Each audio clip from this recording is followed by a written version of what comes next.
महाराष्ट्राच्या पाचवीला पुजलेला दुष्काळ आता कायमचा पुसून काढण्याची तयारी सुरू झाली आहे।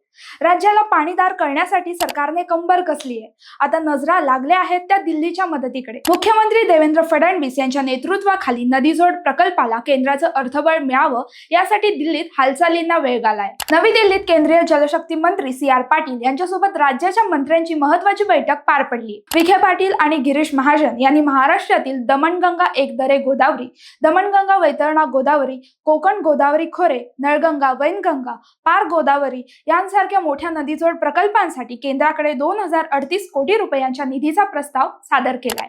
राज्यातील 29 सिंचन प्रकल्प मार्गी लावण्यासाठी ही आर्थिक मदत संजीवनी ठरणार आहे। नदीजोड प्रकल्प हा केवळ कागदावरचा प्लॅन नाही, तर उत्तर महाराष्ट्र, विदर्भ आणि मराठवाड्याच्या तहानलेल्या जमिनीची ती गरज आहे। निळवंडेसारख्या प्रकल्पांतून बंदिस्त पाईपलाईनद्वारे शेतीला पाणी देण्याचं धाडसी पाऊल सरकारने उचललंय। केंद्राने वेळेत निधी दिल्यास भविष्यात टँकरमुक्त महाराष्ट्र पाहणं हे स्वप्न प्रत्यक्षात उतरेल। हे प्रकल्प वेळेत पूर्ण होणे हीच खऱ्या अर्थाने शेतकऱ्यांना दिलेली मोठी भेट ठरेल। नैसर्गिक साधन संपत्तीचं वाटप समप्रमाणात व्हावं हा या प्रकल्पाचा मूळ हेतू। दुष्काळाच्या झळा कमी करण्यासाठी आता केंद्राचा निधी आणि राज्याची गती यांचा योग्य मेळ बसणं आवश्यक आहे। मग आपला महाराष्ट्र सुजलाम सुफलाम व्हायला वेळ लागणार नाही।